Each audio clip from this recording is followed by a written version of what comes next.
বৌদিরা তোমরা যদি এরকম করো তাহলে আমার দাদারা কোথায় যাবে শুনি?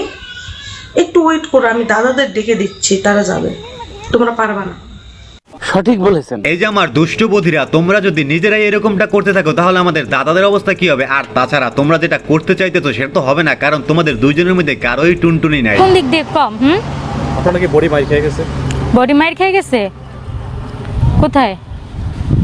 অনেকে বলছে নাকি আপনার বডি মার খেয়ে গেছে। কই, আমার তো সবকিছুই ঠিক আছে, কোথায় বডি মার খাইলো? বডি মার খেয়ে আমার তো এখনো বডিতে টাচই পড়লো না, আমি তো ভার্জিন।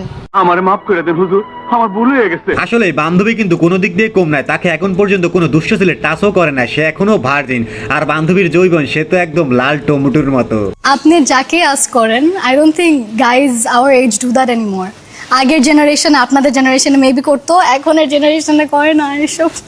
হায় হায়, কিছুই না। Like I think if a guy likes you, ওরা যদি পছন্দ করে আপনাকে, মেসেজ দিবে, আপনাকে ডিএম দিবে, হে হাউ আর ইউ।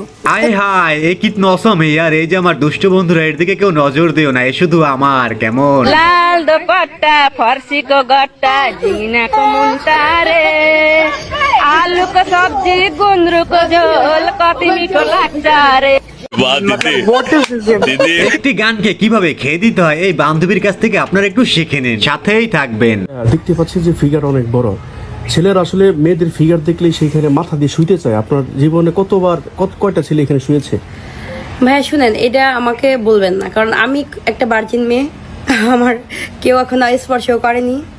যতটুকু শুটিংয়ে হচ্ছে আর কি, এছাড়া কেউ স্পর্শ করেনি, আমি এখনো ভার্জিন। আচ্ছা, অনেকে আসো খেলবো খেলা।